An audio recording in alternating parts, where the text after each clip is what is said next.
आज बात करते हैं दो ऐसे गेमर्स की जिन्होंने अपने वीडियो गेम के शौक को एक अरबों डॉलर के गैम्बलिंग एम्पायर Stake.com में बदल दिया। ये कहानी है पिक्सल से प्रॉफिट तक के एक जबरदस्त सफर की। जरा इस नंबर पर गौर कीजिए, 23.5 बिलियन डॉलर्स।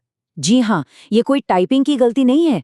ये वो चौंकाने वाला आंकड़ा है जो हमें बताता है कि ये कहानी कितनी बड़ी है।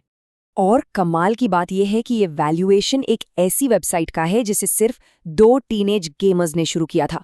मतलब बिल्कुल जमीन से उठकर आसमान तक का सफर। यही बात तो इस कहानी को इतना दिलचस्प बनाती है।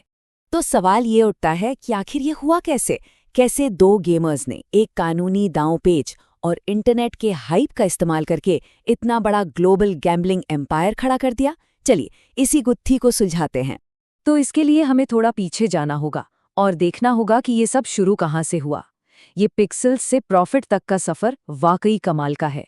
कहानी शुरू होती है साल 2010 में। 2 टीनेजर्स रूनस्केप नाम के एक वीडियो गेम पर मिलते हैं।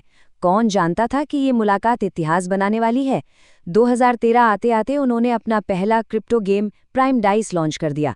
फिर 2016 में दोनों ऑस्ट्रेलिया में फिर से मिले और फाइनली 2017 में Stake.com लॉन्च हुआ।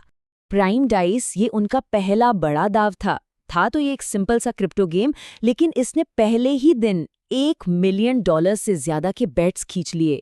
ये एक साफ इशारा था कि वो किसी बहुत बड़ी चीज की दहलीज पर खड़े हैं। और उस बड़ी चीज को हकीकत में बदलने के लिए उन्हें एक बहुत ही चालाक कानूनी रास्ते की जरूरत थी। और यही एंट्री होती है खुरासा लूप होल की। देखिए, ऑस्ट्रेलिया का कानून कहता है कि आप देश के अंदर लोगों को ऑनलाइन गैम्बलिंग की सर्विस नहीं दे सकते। लेकिन उसमें एक बहुत बड़ी कमी थी। कानून ये नहीं कहता था कि आप ऑस्ट्रेलिया में बैठकर किसी विदेशी लाइसेंस के साथ बाहर के लोगों के लिए कैसीनो नहीं चला सकते। और बस इसी एक छोटे से फर्क का उन्होंने पूरा फायदा उठाया। और इस काम के लिए कोरासाऊ से बेहतर जगह कोई हो ही नहीं सकती थी। क्यों? क्योंकि वहां लाइसेंस मिलना आसान था, विदेशी कमाई पर 0% टैक्स था और कोई फालतू के चार्जेस भी नहीं थे। मतलब उनके ऑपरेशन के लिए एक तरह का टैक्स हेवन था। अब जरा कुर्सी की पेटी बांध लीजिए, क्योंकि अब हम बात करने वाले हैं उनकी रॉकेट जैसी ग्रोथ की। ये सही टाइमिंग और जबरदस्त मार्केटिंग का एक परफेक्ट कॉम्बिनेशन था। देखिए, 2020 में स्टेक का रेवेन्यू था $100 मिलियन और सिर्फ 2 साल बाद 2022 तक ये आंकड़ा उछलकर $2 बिलियन पर पहुंच गया। मतलब सिर्फ 2 साल में 20 गुना की अविश्वसनीय ग्रोथ। तो उनकी स्ट्रैटेजी क्या थी? बहुत सिंपल, इंटरनेट इन्फ्लुएंसर्स की ताकत का इस्तेमाल करो। उन्होंने बड़े बड़े स्ट्रीमर्स को लाखों डॉलर्स दिए ताकि वो अपनी लाइव स्ट्रीम पर अपने लाखों फैंस के सामने उनकी साइट का इस्तेमाल करें। लेकिन इस स्ट्रैटेजी का एक दूसरा पहलू भी था जो काफी विवादित था। देखिए, ट्विच के लगभग 21% यूजर्स 13 से 17 साल के बीच के हैं। अब इतने छोटे दर्शकों के सामने गैम्बलिंग को प्रमोट करना, क्या ये सही था? इसी बात पर एक बहुत बड़ी बहस छिड़ गई। और फिर कहानी में आता है एक बहुत बड़ा ट्विस्ट, वो पल जब उनका सबसे बड़ा मार्केटिंग चैनल ही उनसे छीन लिया गया।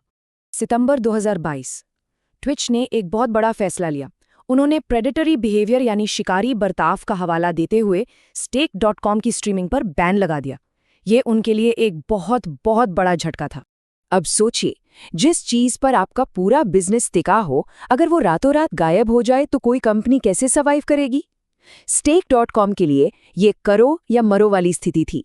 देखते हैं उन्होंने इस चुनौती का सामना कैसे किया।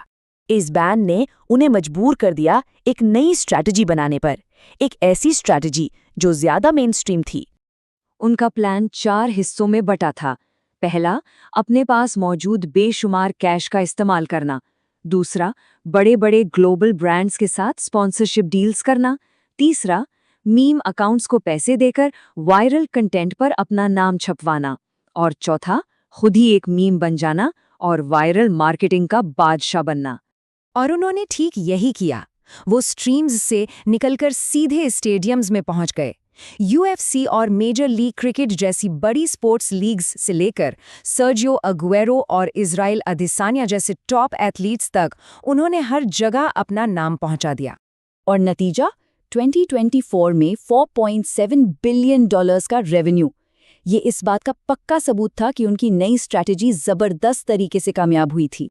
और इतनी बड़ी कामयाबी के साथ आई बेहिसाब दौलत। एड क्रेवन ने $80 मिलियन का एक आलीशान मेंशन खरीदा, तो वहीं बिजान तेहरानी ने मैनहट्टन में $47 मिलियन का एक टाउन हाउस ले लिया, जो कभी रॉकफेलर फैमिली का हुआ करता था। तो आखिर में Stake.com की एक कहानी हमें एक बहुत बड़े सवाल के साथ छोड़ जाती है। एक ऐसी कंपनी जो इंटरनेट पर बनी है, जिसकी कोई सीमा नहीं है, उसकी सफलता का रेगुलेशन के भविष्य के लिए क्या मतलब है? जब कंपनियां देशों की सीमाओं से परे काम कर सकती हैं, तो नियम कानून कैसे बनाएं और लागू किए जाएं? ये एक ऐसा सवाल है जिसका जवाब आने वाले समय में हम सबको मिलकर खोजना होगा।